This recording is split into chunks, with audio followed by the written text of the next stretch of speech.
Sirni awwaalcha artistii Gameessa Dabbabaa Isheetuu mana kiristaanaa Kaateediraala Qiddist Sillaaseetti magaalaa Finfinneetti raawwatee jira.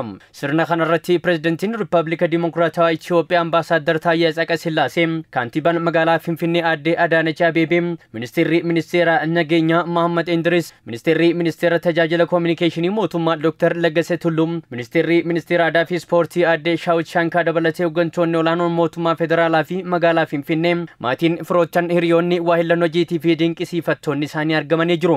Sirna gaggeessaa artist Dabbabaa Isheetuu galma tiyaatira biyyoolessaatti argamuun ergaa kan dabarsan ministeerri ministeera aadaa fi ispoortii aadde Shaawit Shaankaan, artistiin gameessi kuni damee aartii biyyattii sadarkaa olaanaatti ceesisuu fi ogbarruu afaan Amaariffaa guddisuu keessatti qooda jabaa bahachuu ibsanii jiru.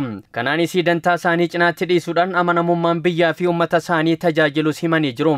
Artist Dabbabaa በዘመናቸው Artist Dabbabaan amanamummaan yeroo kamittuu Itiyoophiyaa tajaajilaniiru. Dantaa dhuunfaa kabaja biyyaaf uummata ofiin booda kan godhanidha. Ogummaan aartii waaqni kenneefitti dhimma bahuun maqaa biyyattii addunyaatti kan beeksisanidha. Dirree aartii keessatti yeroo maraa maqaan isaanii ol ka'ee kan dhagahamu artistii gameessa turan. Dhaloonni waan hedduu isaanirraa barachuu qaba. Ilma artist Dabbabaa Isheetuu kan ta'an obbo Addaam Dabbabaa Isheetuu abbaan isaanii ogummaa aartiin biyya tajaajiluun cinaatti abbaa gaarii fi naamusaan akka guddatanii fi waan qaban mara kan isaaniitiin qusateen ta'uu dubbatanii jiru.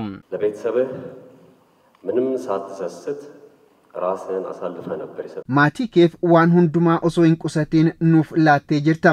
Abbaa keenya ati nuuf gaaddisa qorraa fi aduu rakkoo fi bal'ooti. Hegereen keenya akka qajeelu naamusaan akka guddannu cichoominaan nu tajaajiltee jirta. Hundas milkeessiteetta. Kennaa aartii keen biyya kee tajaajiltee nu boonsitee jirta. Hiriyoonnii fi waayillan hojii artist Dabbabaa Isheetuu nama jabaa dhaloonni irraa barachuu qabuu fi bu'aa guddaa uummataa fi biyyaaf buuse ta'uus ragaa bahanii fi jiru.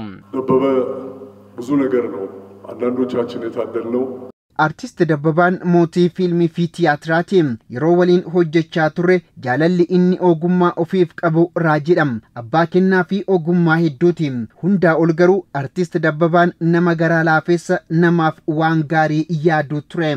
ከኢትዮጵያ ባለፈ በዓለም የጥበብ መድረክ kennaa fi dandeettii isaaniitiin Itoophiyaa bira kutanii sadarkaa addunyaatti hojii danuu hojjetaniiru. Keessumaa taatoodhaan tiyaatiraan Itoophiyaanonni akka danda'an qabatamaan addunyaatti nama agarsiisanidha. Aga guyyaa boqotanitti fiilmii fi tiyaatirota diraamaa lakkoofsan hedduu ta'an hojjechuun ashaaraa isaanii dhalootarraa dhalootatti darbu kaa'anii deemaniiru. Artistiin gameessi Dabbabaa Isheetuun bara 1934tti magaalaa Finfinneetti kan dhalatanii fi abbaa maatii yommuu ta'an, abbaa ijoollee dubaraa 3 fi dhiira 1 kan turanii fi dhukkubsatanii biyya keessaa fi biyya alaatti wallaansa adda addaa argachaa turanis dhibee isaan mudateerraa dandamachuu waan dadhabaniif hagayya 11 bara 2017tti umrii isaanii waggaa 83ffaatti addunyaatti nagaa dhaammatanii gara iddoo namoota raafuu hin dandeenyetti deemanii jiru.